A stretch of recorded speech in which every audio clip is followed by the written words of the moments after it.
Last week, the Bank of Canada raised the interest rate again by 25 basis points, bringing the overnight rate to 4.5%. Typical mortgage rates now sit at around 5 to 6%, and that is causing one type of sales to become popular in Toronto real estate market: assignment sales. People with upcoming pre-construction closings may have problems getting a mortgage at the high rates. They want to find a buyer who is willing to take over the purchase agreement that they signed with a developer maybe a few years ago.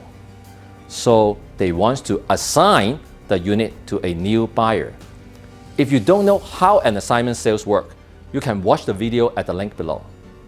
Now, some people see this as an opportunity to go back in time and potentially purchase a unit at the original price from a few years ago, because the seller is now having a crisis. That's why assignment sales have become popular.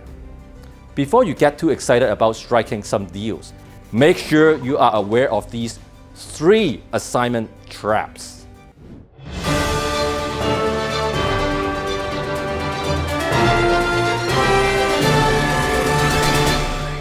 Number 1, developer incentives. When people purchase pre-construction unit at the opening phase, it is quite common that they would receive some incentives from the developer. For example, development charge capped at $15,000. That sets the maximum amounts they would have to pay for development charges at closing time. When you buy an assignment, you are taking over someone else's contract with the developer. So it is natural to think that includes all incentives as well. It is very easy to fall into this trap, and it could be very painful. You have to make sure you check the developer's consent agreement very carefully. It could include a clause like this one. The parties acknowledge and agree that all amendments that provide monetary credits, caps, and other financial incentives provided by the vendor to the assigner as an inducement when the purchase agreement was originally executed or thereafter are non-transferable and are not being assigned. The assignee will not receive the benefit of any of these credits, caps, and/or financial incentives. Without the $15,000 development charge cap, you could potentially be paying $40,000 for development charges. You see, this is a big one to watch out for. Number 2, non-resident assigner. You might not have thought that the status of the assigner would matter to you, but there are actually tax implications that you need to be aware of if the assigner is a Canadian non-resident or a non-Canadian. When an assigner sells a unit to you, he or she is subject to pay income taxes and HST.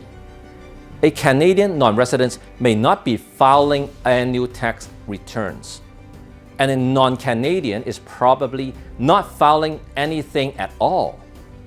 Let's suppose they run away from their tax obligations after they sold the unit to you. Who does the government go after for the missing tax money? Exactly, you. You would have to pay the outstanding amount for the assigner. So, is there anything you can do to avoid falling into this trap? Definitely. Have your lawyer confirm whether the assigner is a Canadian resident. If not, the assigner's lawyer must withhold enough money to cover potential tax obligations. A tax clearance certificate from CRA must be received before releasing any remaining balance to the assigner. Number 3, time to completion. If you are buying an assignment that is still 12 months or more away from completion, then you have to be very careful.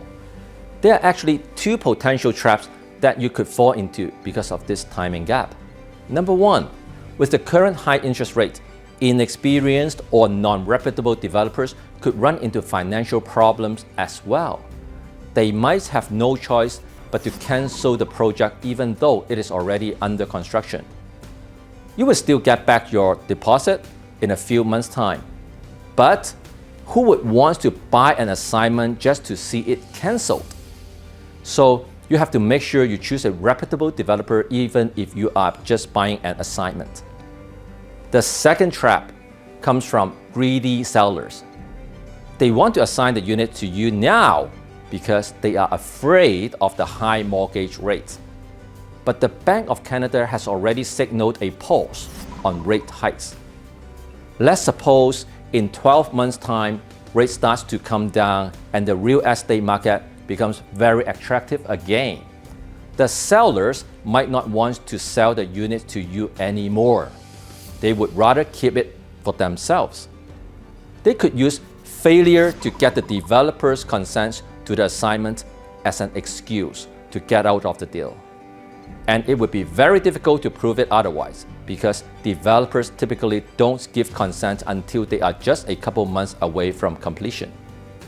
Besides, a potential assignee is really nobody in the developer's eyes because they can only see the assigner as the official buyer on the purchase agreement.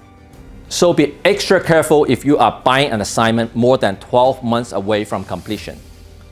Assignments are good opportunities in this market, and people are definitely taking advantage of them. You just have to make sure you don't fall into the traps. If you are looking for good assignments, you can schedule a call with me at the link below. If you enjoyed this content, make sure you subscribe and hit the bell so you don't miss out on any valuable content.